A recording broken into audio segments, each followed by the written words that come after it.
Hello എന്ന് ഞങ്ങൾ രണ്ടുപേരും കൂടെ പുറത്തേക്കൊന്ന് ഇറങ്ങിയതാണ് കേട്ടോ. വെറുതെ ഒന്ന് പുറത്ത് പോയിട്ട് വരാമെന്ന് പറഞ്ഞിട്ട് ഇറങ്ങിയതാണ്. ഞങ്ങൾ രണ്ടുപേരും ഇങ്ങനെ ഇടയ്ക്ക് ഇറങ്ങും കേട്ടോ, വെറുതെ ഒന്ന് പുറത്ത് പോകാൻ. എന്നിട്ട് പോയി ചിലപ്പോൾ ഇത് ഞങ്ങളിപ്പോൾ ചാലക്കുടിയിലാണ് എത്തിയത്. ചിലപ്പോൾ എറണാകുളത്തെത്തും, കോഴിക്കോടെത്തും, മലപ്പുറത്തെത്തും, അങ്ങനെയൊക്കെ ഉണ്ട് കേട്ടോ. അപ്പോൾ ഇന്ന് ഞങ്ങൾ പുറത്ത് വെറുതെ പോകാമെന്ന് പറഞ്ഞിട്ട് ഇറങ്ങിയിട്ട് ചാലക്കുടി എത്തി. ചാലക്കുടി ഷവർമറി പോയിട്ട് ഞങ്ങൾ ഷവർമ കഴിക്കാമെന്ന് വിചാരിച്ചു. അപ്പോഴാണ് അതിൻ്റെ ഓപ്പോസിറ്റ് ഞങ്ങൾ ഈ മധുര ജിഗർദണ്ട എന്ന് പറഞ്ഞിട്ടൊരു സംഭവം കണ്ടത്. അപ്പോൾ അത് വാങ്ങാമെന്ന് വിചാരിച്ചിട്ട് അതും വാങ്ങി. ഇതാണ് ജിഗർദണ്ട. ഇത് പായസം ഇനി എന്താ നിനക്ക് വേണ്ടത്? പിന്നെ മോമോസും വാങ്ങി കേട്ടോ. മോമോസ് കഴിക്കാൻ തോന്നി, അപ്പോൾ മോമോസും വാങ്ങി.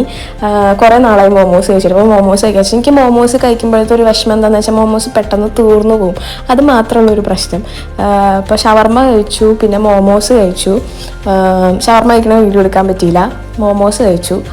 പിന്നെ ഞങ്ങൾ ജിഗർദണ്ട കുടിച്ചിട്ടുണ്ടായിരുന്നു. ജിഗർദണ്ടനെ കുറിച്ച് പറയാനാണെന്നുണ്ടെങ്കിൽ സംഭവം നല്ല ടേസ്റ്റ് ഉണ്ട്, നല്ല കൂളിംഗ് ആണ്. എനിക്കതിൽ ഫീൽ ചെയ്തൊരു കാര്യം എന്ന് വെച്ചിട്ടുണ്ടെങ്കിൽ നമ്മുടെ നമ്മുടെ പാലട പായസമൊക്കെ ഇല്ലേ, അത് ഐസ് ചെയ്തിട്ട് തന്ന പോലെ, അതായത് അതിനകത്ത് കുറച്ച് ഐസ്ക്രീം ഇട്ട് തന്ന പോലെയാണ് എനിക്ക് ഫീൽ ചെയ്തത്. പക്ഷെ അവനക്ക് വേറെന്തോ ഫ്ലേവറാണെന്ന് പറഞ്ഞു, പക്ഷെ എനിക്ക് അങ്ങനെ കേട്ടോ തോന്നിയത്.